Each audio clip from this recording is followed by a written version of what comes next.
Haleluya, shalom. Silakan duduk, Tuhan memberkati kita semua. Sore hari ini kita mau belajar satu hal yang sangat mendasar dalam kehidupan iman kita kepada Tuhan Yesus. Yaitu beriman meski tidak melihat. Saudaraku,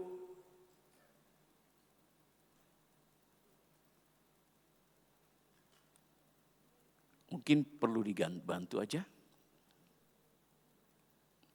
Oke. Di dalam 2 Korintus 4 ayat 16 sampai 18 berbunyi demikian.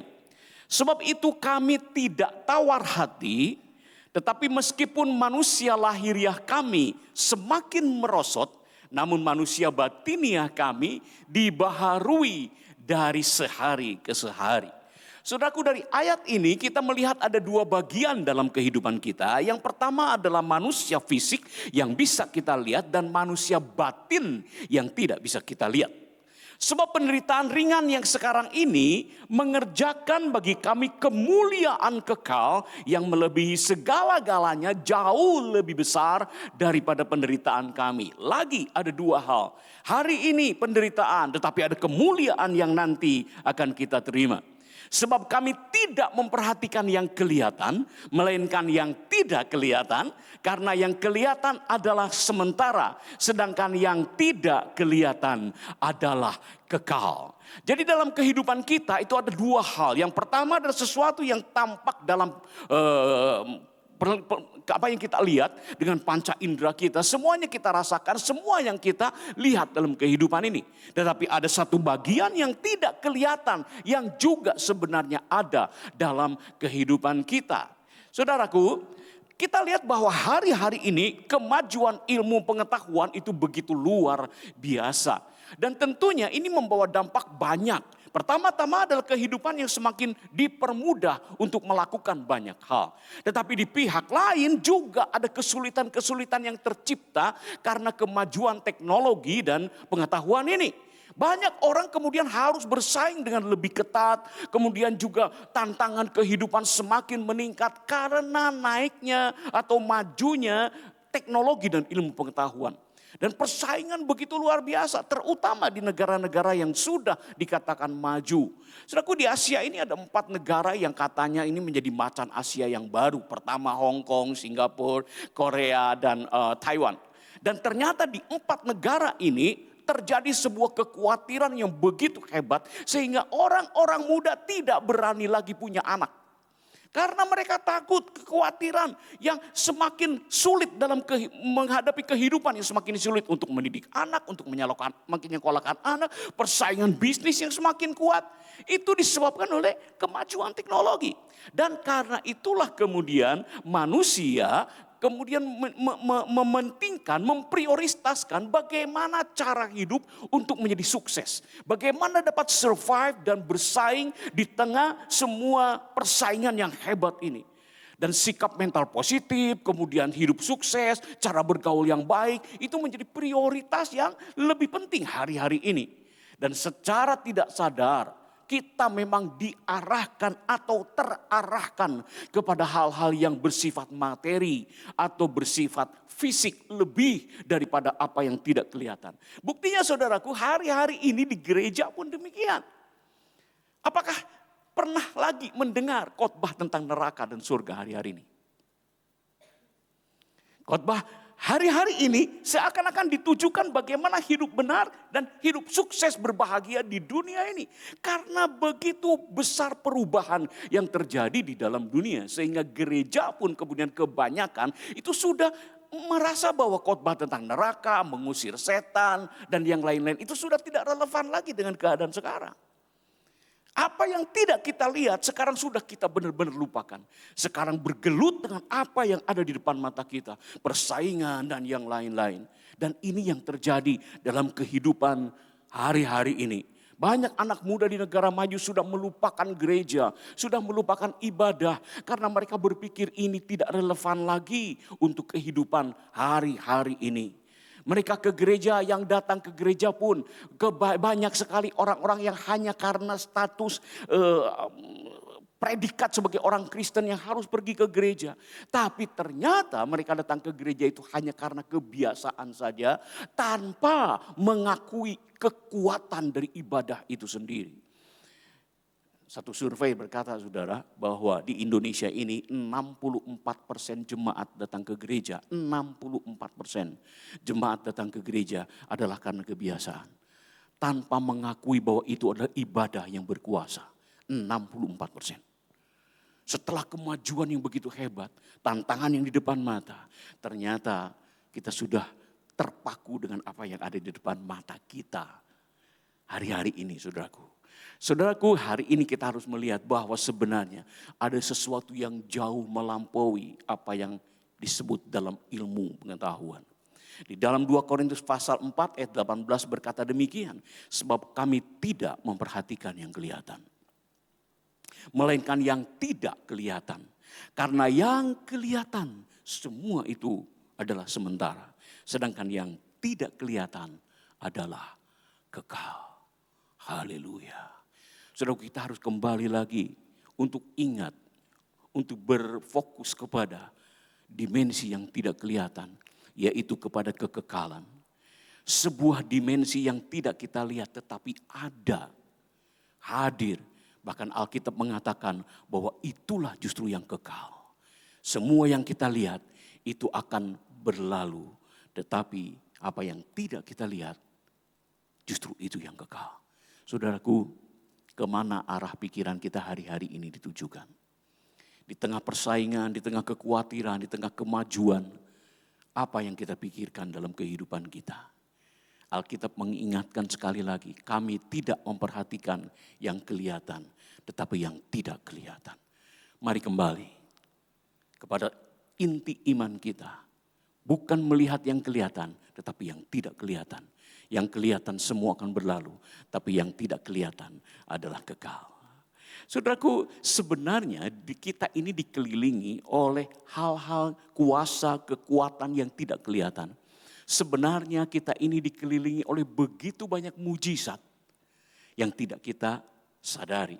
Saudaraku, misalnya ketika kita membawa sebuah bolpen dan kemudian bolpen itu terjatuh ke bawah, apakah itu sebuah mujizat?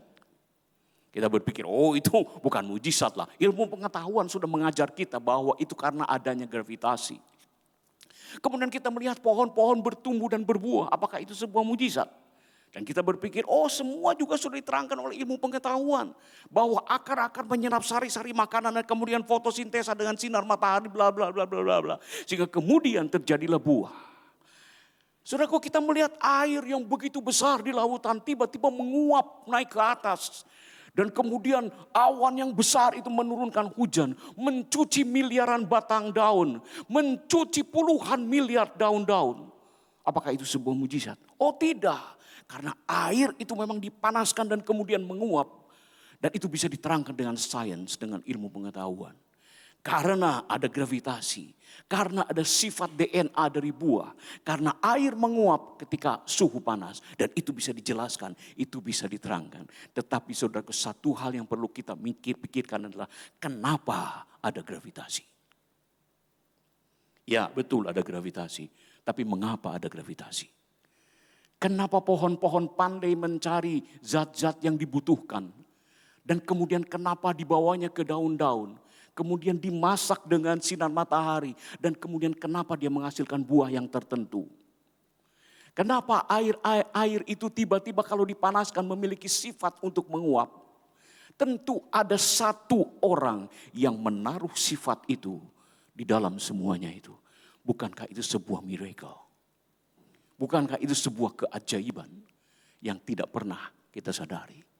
Saudaraku, kita dikelilingi oleh banyak kekuatan yang tidak kelihatan. Ada hal-hal yang ajaib yang terjadi di sekeliling kita. Dan itu adalah kuasa, kekuatan dari seseorang yang pernah menciptakan semuanya itu.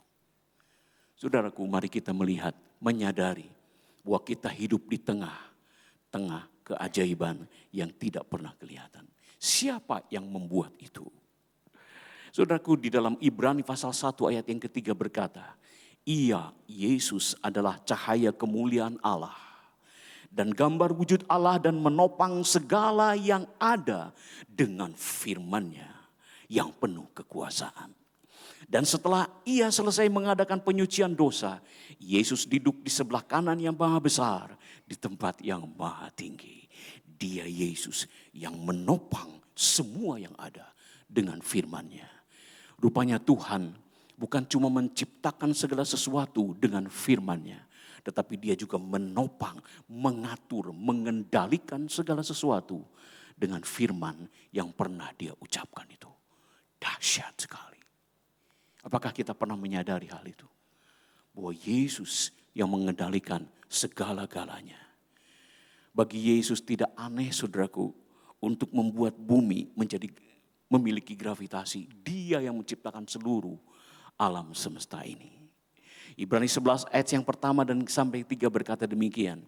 Iman adalah dasar dari segala sesuatu yang kita harapkan dan bukti dari segala sesuatu yang tidak kita lihat.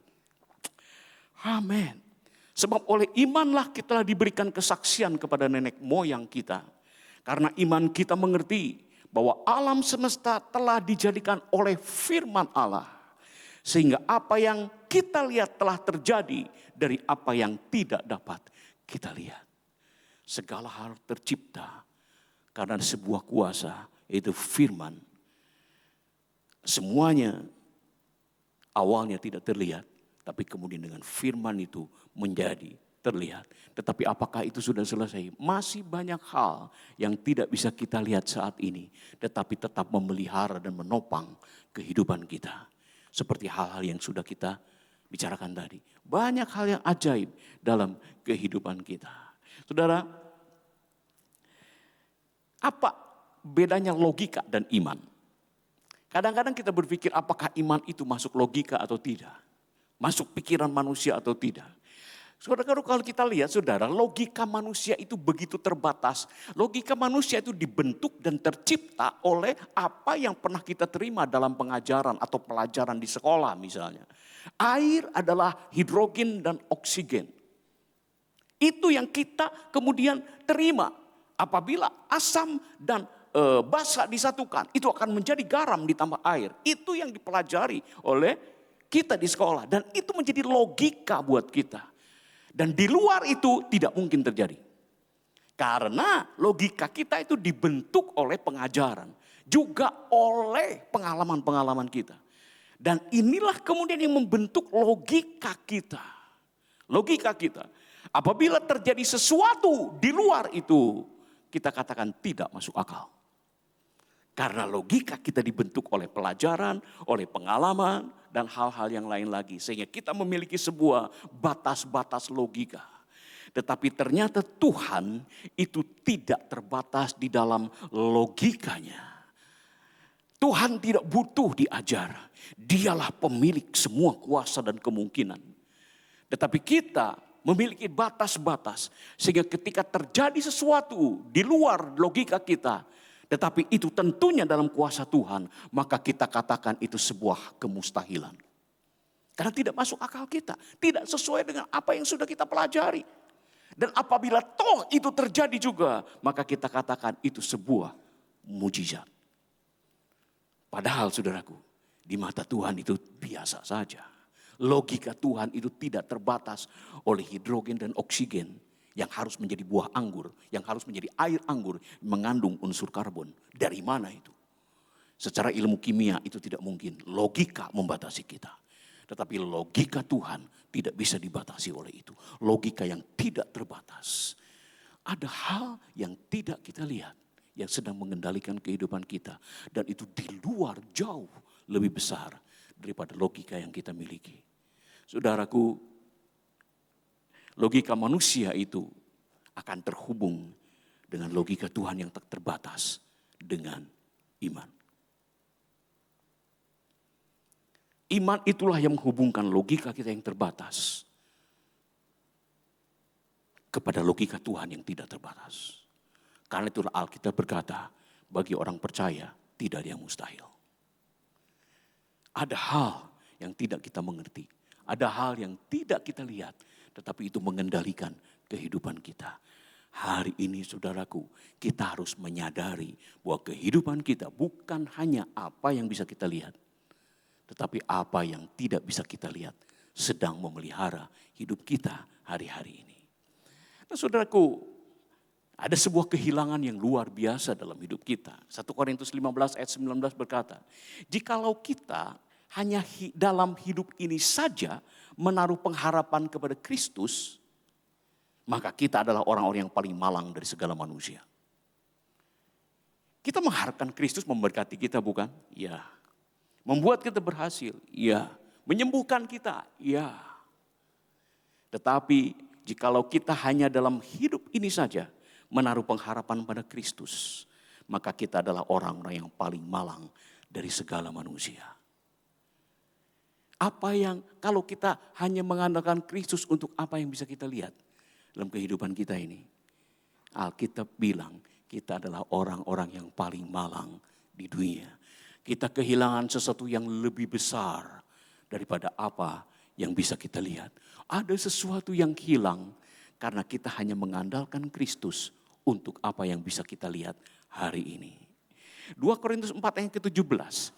Sebab penderitaan ringan yang sekarang ini mengerjakan bagi kami kemuliaan kekal. Amin. Yang melebihi segala-galanya. Jauh lebih besar daripada penderitaan kami. Ternyata saudaraku, kehidupan hari ini dibanding dengan kemuliaan yang akan ada nanti, maka kemuliaan itu jauh lebih besar.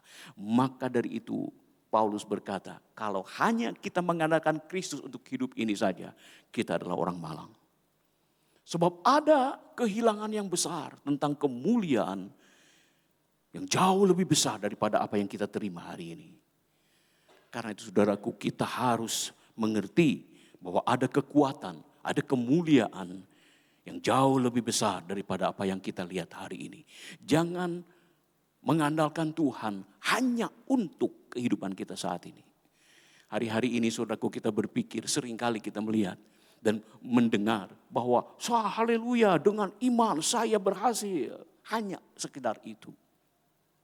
Apakah kita berpikir untuk sesuatu yang tidak kita lihat? Apakah kita masih ingat ketika kita beribadah di tempat ini? Bukan tentang musik. Bukan tentang AC. Tapi ada sesuatu yang tidak kita lihat. Dan kita beribadah kepada Dia. Maka apakah Alkitab berkata, ada orang-orang ketika beribadah memungkiri kekuatan ibadah itu sendiri. Mereka hanya datang karena sebuah ritual, karena sebuah kebiasaan. Tapi mari datang kepada Tuhan dan melihat Dia yang tidak kita lihat. Hormati Dia. Beribadah kepadanya dengan takut dan gentar.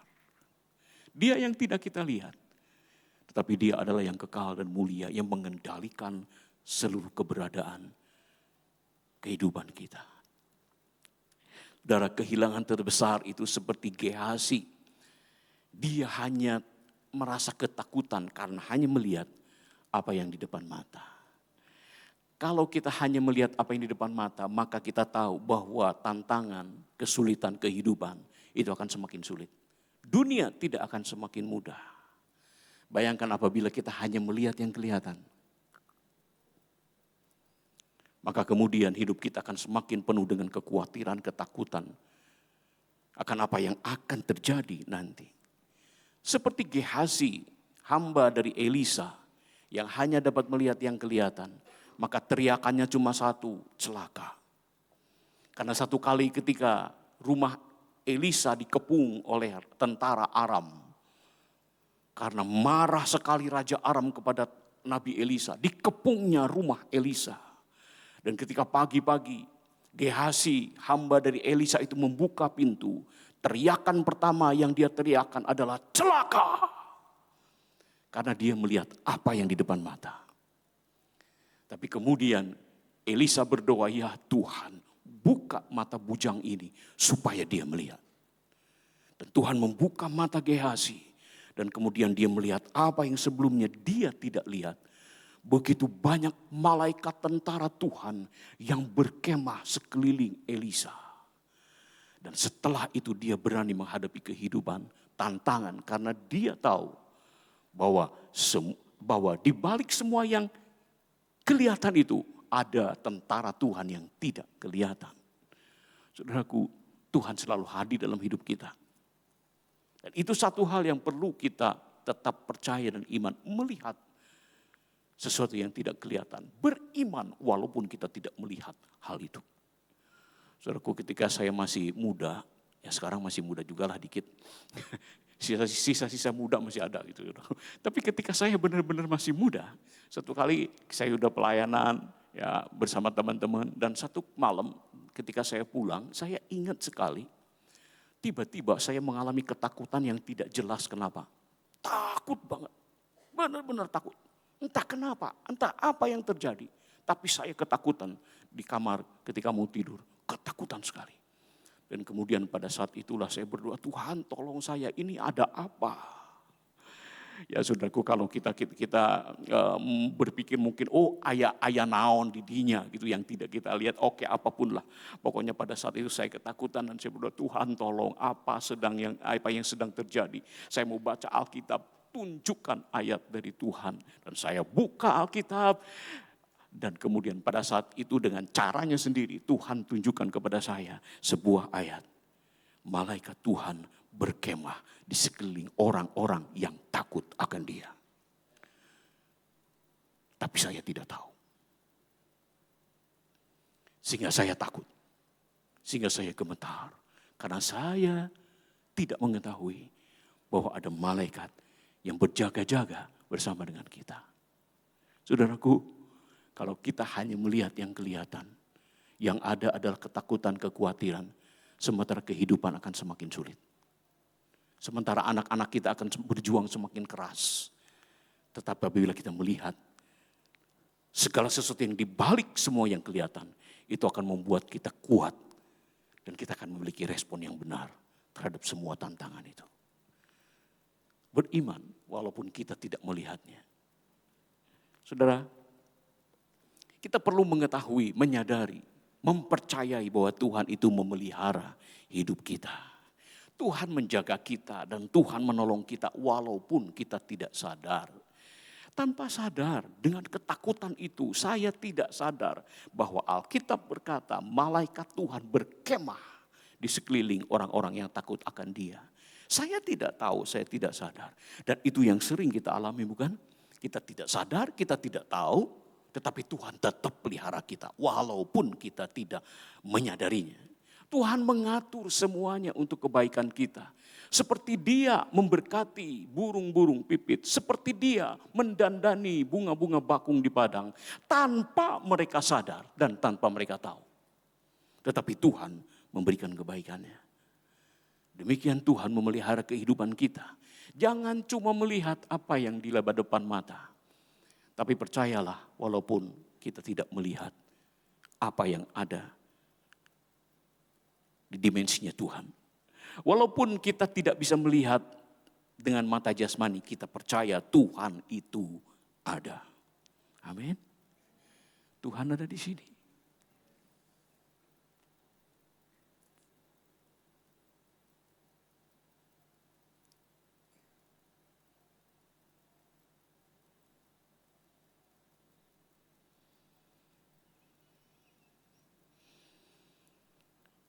Dan kalau Tuhan ada, Dia bukan datang hanya untuk berdiam diri.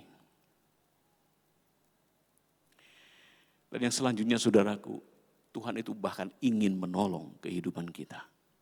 Mengapa Alkitab itu menulis banyak hal tentang perbuatan dan pertolongan Tuhan kepada orang-orang tertentu? Karena Tuhan ingin menyatakan dirinya. Bagaimana caranya dia bisa menyatakan dirinya kepada kita? Ditulisnya Alkitab. Dengan Roh Kudus dituntunnya orang-orang untuk menulis Alkitab yang menceritakan diri Tuhan, dirinya sendiri dengan Roh Kudus dan kemudian memberi ilham kepada nabi-nabi untuk menulis. Tujuannya satu, untuk menyatakan dirinya kepada kita, aku ingin menolong engkau. Dia menyatakan hatinya kepada kita dan karena itulah diberikannya Alkitab kepada kita.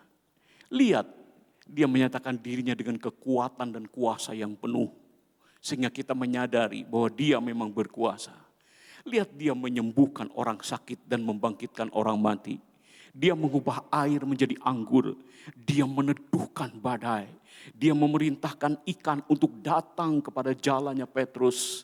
Dia melipat gandakan roti dan ikan untuk memberi makan ribuan orang. Kenapa ditulisnya semua itu?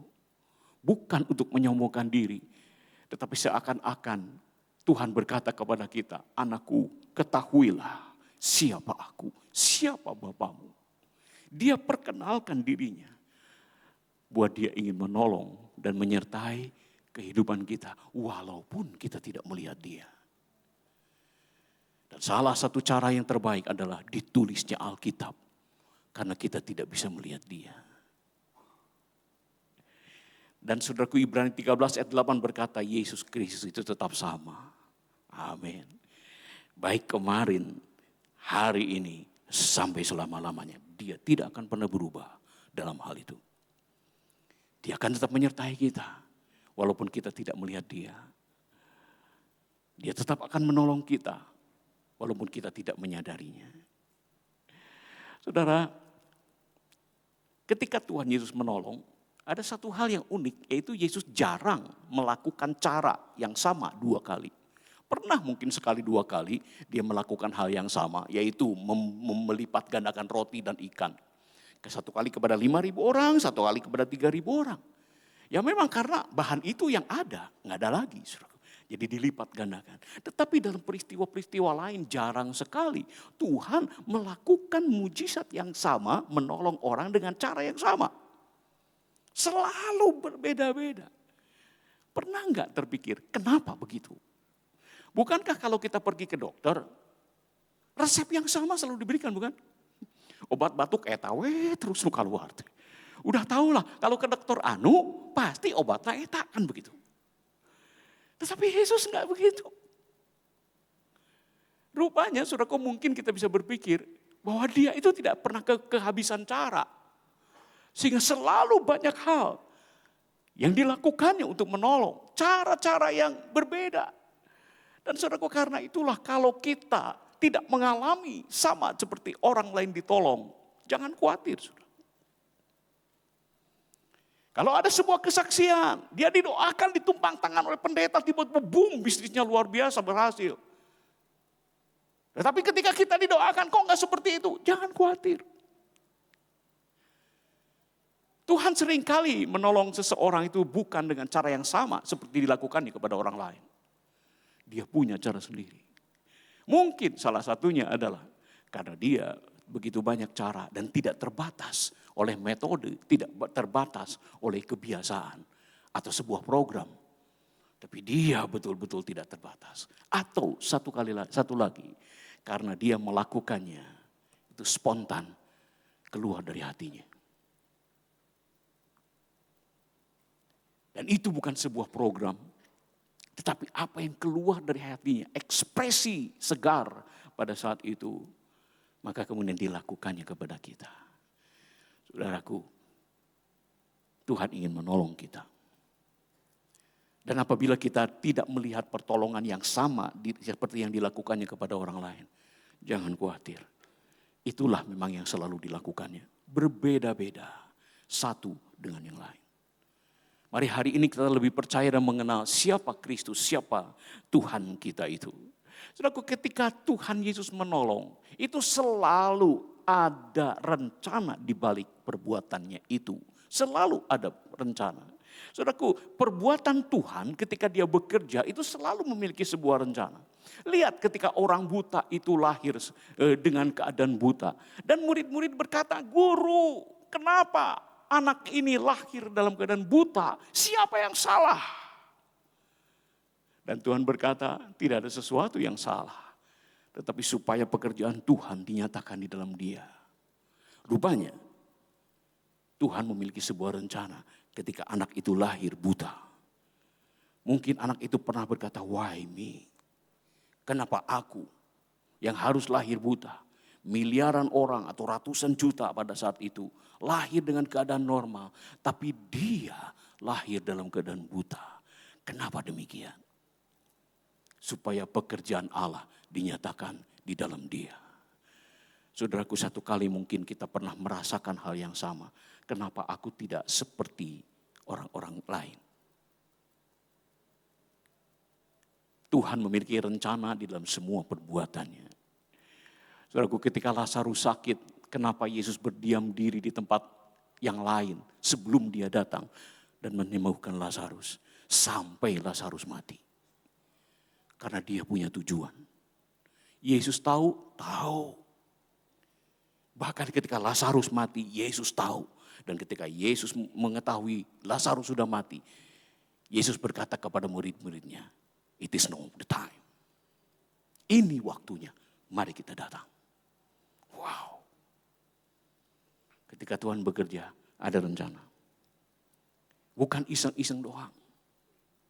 Kenapa Ayub diizinkan mengalami peristiwa-peristiwa yang berat itu? Kalau bukan karena rencana Tuhan. Ada sebuah pertanyaan mungkin. Ketika Ayub mengalami hal itu, apakah itu memang direncanakan Tuhan dari awal? Bahwa Ayub akan menderita kehancuran. Nah, ini permainan pikiran aja, saudaraku. Apakah mungkin Tuhan itu memang punya rencana dari awal? Bahwa Ayub harus mengalami itu, atau tiba-tiba saja iblis datang. Dan kemudian meminta untuk menghancurkan Ayub. Kira-kira mana yang benar, saudara? Manapun yang terjadi, Tuhan itu baik. Katakanlah yang kedua terjadi. Sebenarnya Tuhan itu tidak punya rencana untuk menghancurkan Ayub. Tetapi tiba-tiba iblis datang. Dan kemudian dihancurkannya Ayub dengan izin Tuhan. Sebenarnya saudaraku, apabila itu yang terjadi, maka kita harus mengerti ketika iblis menghancurkan Ayub, Tuhan tiba-tiba punya rencana. Dan diizinkannya peristiwa itu terjadi kepada Ayub. Karena Tuhan punya rencana. Kalau Tuhan tidak punya rencana, tidak akan diizinkannya apapun terjadi. Karena apabila Tuhan tidak punya rencana, dan kemudian diizinkannya banyak hal terjadi, maka sebenarnya dia sedang kehilangan kendali. Dia tahu ketika sebuah peristiwa terjadi diizinkannya, dia pasti punya rencana. Apapun yang kita alami dalam hidup ini, banyak hal mungkin yang kita tidak mengerti kenapa kita mengalami sesuatu. Tapi sekali lagi saudaraku, kalau Tuhan tidak punya rencana, tidak akan diizinkannya itu terjadi. Ketika itu terjadi, pasti Tuhan punya rencana. Yusuf dijual ke Potifar. Apakah tidak ada rencana? Mungkin tidak ada rencana. Tetapi saudara-saudaranya yang merancangkan itu kejahatan. Tapi kemudian Tuhan rubah menjadi kemuliaan. Ketika itu diizinkan terjadi, maka pasti Tuhan punya rencana. Haleluya. Percaya walaupun kita nggak ngerti. Percaya walaupun kita tidak melihat. Ada Tuhan yang baik. Ada Tuhan yang membackup kehidupan kita. Ada Tuhan yang mengendalikan dan menopang segala sesuatu yang ada. Ibrani 11 ayat 35 sampai 40 berkata demikian. Ibu-ibu telah menerima kembali orang-orang yang telah mati sebab dibangkitkan. Tetapi orang-orang lain membiarkan dirinya disiksa dan tidak mau menerima pembebasan supaya mereka beroleh kebangkitan yang lebih baik. Ada sesuatu yang lebih baik daripada hanya menyelamatkan kehidupan yang sementara. Ada pula yang diejek dan didera, bahkan yang dibelenggu dan dipenjarakan. Mereka dilempari, digergaji, dibunuh dengan pedang. Mereka mengembara dengan berpakaian kulit domba dan kulit kambing sambil menderita kekurangan, kesesakan dan siksaan. Dunia ini tidak layak bagi mereka. Mereka mengembara di padang gurun dan di pegunungan, dalam gua-gua dan celah-celah gunung. Dan mereka semua tidak memperoleh apa yang dijanjikan itu, sekalipun iman mereka telah memberikan kepada mereka suatu kesaksian yang baik. Mereka beriman kepada firman, kepada janji, tapi mereka tetap tidak dapat sesuatu. Sebab Allah Sebab Allah telah menyediakan sesuatu yang lebih baik bagi kita. Tanpa kita mereka tidak dapat sampai kepada kesempurnaan. Sebab Allah. Saudaraku, dengar firman Tuhan dan kita percaya, oh pasti begini, pasti begitu. Aku percaya, aku beriman, tetapi tidak terjadi. Sebab Allah memiliki rencana dalam hidup kita. Haleluya. Logika kita itu terbatas. Sehingga kemudian ketika terjadi sesuatu di luar logika kita protes kepada Tuhan. Kenapa begini? Kenapa begitu? Bukankah harusnya begini? Padahal Tuhan punya rencana yang jauh lebih baik. Tuhan punya rencana yang jauh lebih besar. Saudaraku, saat tidak melihat pertolongan Tuhan, saat kita tidak mengalami dan melihat perbuatannya, percaya kepada pribadinya. Percaya kepada pribadinya bahwa ada hal-hal yang baik yang belum kita pahami. Kalau kita percaya kepada pribadi Tuhan, kita tidak akan curiga apapun yang kita alami. Ada seorang yang baik satu kali, dan dia punya teman akrab, dan orang baik ini ya dikenal lah bahwa dia orang baik. Satu kali orang baik ini difitnah. Dan ketika difitnah, fitnah itu sampai beritanya kepada temannya ini. Dan kemudian dia bilang, kamu tahu nggak dia itu begini, begini itu. Dan kemudian temannya ini berkata, tak mungkin. Aku tahu siapa dia. Kalau kita kenal Tuhan, kita tidak akan curiga kepadanya. Karena itu kenali Tuhan. Tidak ada sesuatu yang tidak baik dalam dirinya. Semua hal adalah baik.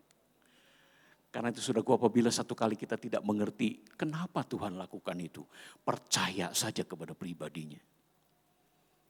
Percaya saja kepada kasihnya bahwa ada hal-hal yang baik yang belum kita pahami.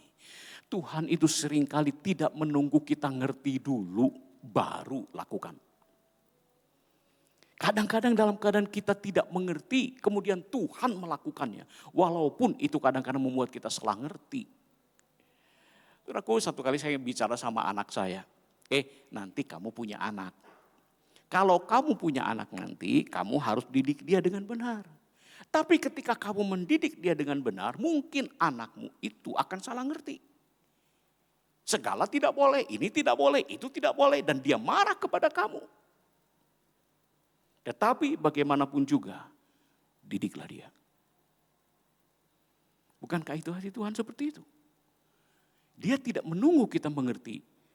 Dia mengajar kita, dia mendidik kita. Dia lakukan kebaikan-kebaikan dalam hidup kita. Bahkan satu hal ini pun dia lakukan sebelum kita mengerti. Apa itu?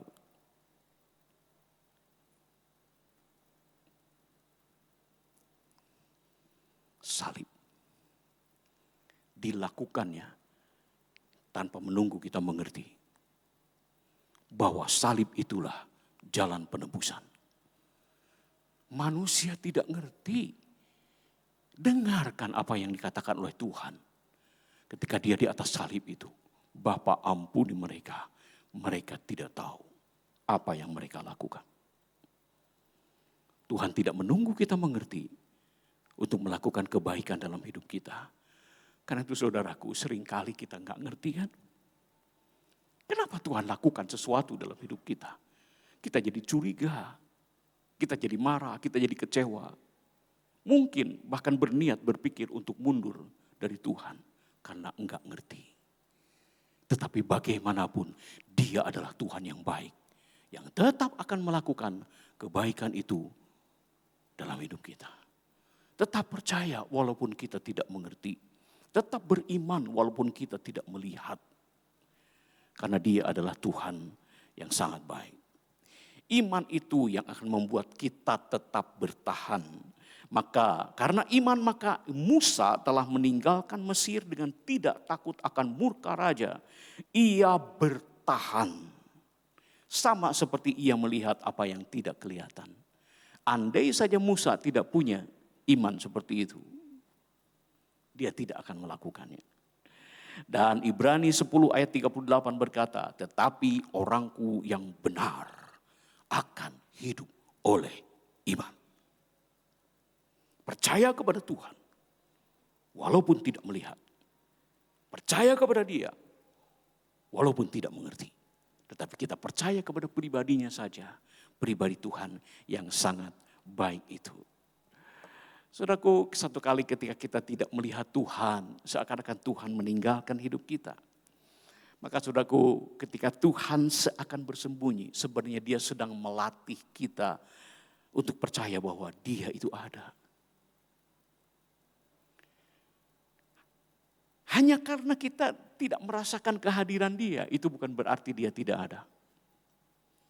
Hanya karena Dia seakan-akan bersembunyi, itu tidak membuat Dia tidak ada. Dia tetap ada. Dan ketika Tuhan seakan berdiam diri, Dia sedang melatih kita percaya bahwa Dia sedang bekerja. Ketika Tuhan seakan berpangku tangan, Dia sedang melatih kita percaya bahwa Dia peduli. Banyak hal yang kita tidak ngerti, tapi Tuhan sedang melatih kita untuk kebaikan. Tuhan sedang mengajar kita untuk bertumbuh lebih dewasa. Saudaraku, satu kali ada 2 orang anak, kakak adik, sedang bermain dengan papinya. Dan ketika bermain dengan papinya itu, kemudian mereka bermain petak umpet. Ya, main petak umpet, dan bagian si papi yang sembunyi, yang ngumpet. Dan si papi lari, kemudian bersembunyi. Udah belum, kan begitu. Dan kemudian karena tidak ada jawaban, itu artinya sudah. Si papi sudah bersembunyi. Dan 2 anak ini kemudian lari mengitari rumah untuk mencari di mana papi bersembunyi. Kemudian saudaraku dilihat ke sana, dilihat ke sini, berputar sana, putar sini, naik dan turun. Ternyata si papi terlalu sulit untuk ditemukan. Sampai akhirnya si anak ini berteriak, "Papi di mana?" Karena si anak ini mulai frustrasi. Si papinya terlalu jago bersembunyi, saudaraku. "Papi di mana?" Ketika setengah nangis itulah papi dengar dari tempat persembunyian. Rupanya si papi ada di dalam lemari pakaian. Dan kemudian karena mendengar anaknya mulai setengah menangis, 3/4 menangis. Kemudian si ayah itu mulai mengetuk pintu lemari. Tok, tok, tok, tok, tok. Dari dalam tentunya. Tok, tok, tok, tok. Dan si papi mulai terbatuk kecil. Dan anak yang kecil, si adik mendengar itu. Dan kemudian dia berkata, "Papi ada di sana." Si kokonya ketika mendengar papi ada di sana, si kokonya berkata, "Mungkin bukan papi." Tapi si adik ini berkata, "Benar itu papi, saya tahu suara batuknya papi. Itu pasti papi."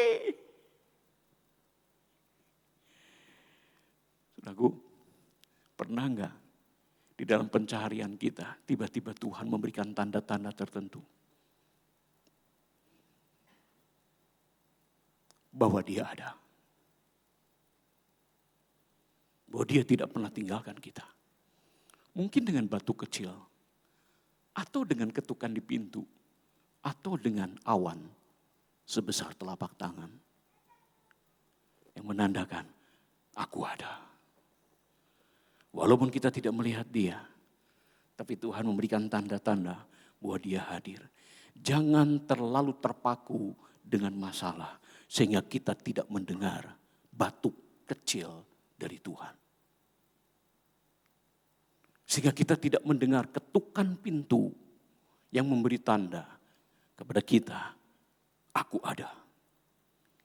Tapi kita terlalu terpaku dengan apa yang kita lihat di depan mata.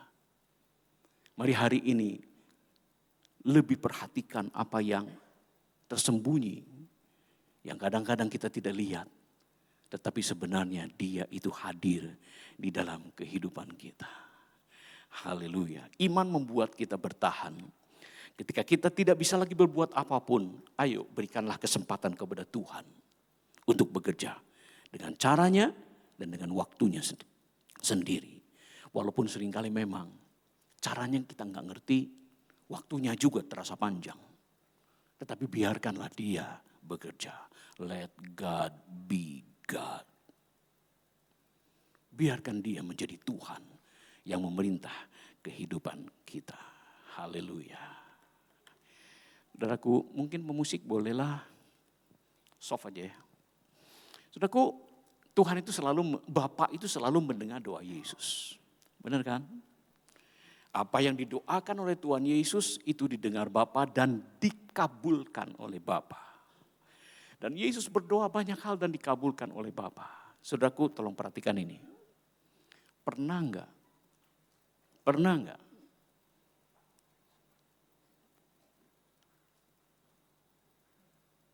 Bapak menolak doa Yesus?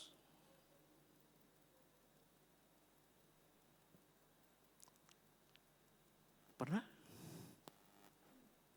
Pernah. Kapan?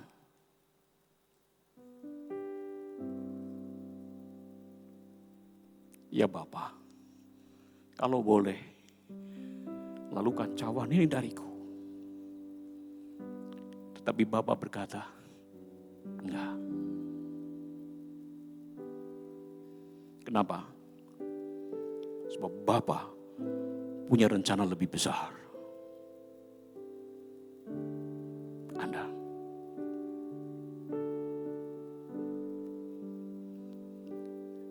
Ketika Tuhan menolak doa, maka dia pasti memiliki sebuah rencana yang lebih besar. Bahkan ketika Yesus berdoa, Bapa berkata, tidak. Sebab ada sesuatu yang lebih besar. Ada cinta yang lebih besar. Yang sedang dia rancangkan.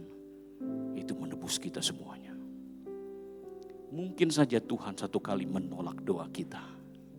Tetapi ingat, ketika Tuhan menolak doa kita, maka pasti ada sebuah tujuan yang lebih besar dalam hidup kita. Saudaraku, apa yang sedang kau alami hari ini? Nah, di hari ini tetap percaya, walaupun kita tidak melihat. Tetap beriman, walaupun kita tidak mengerti. Sebab Dia adalah Tuhan yang baik. Amin. Haleluya. Yuk kita berdoa.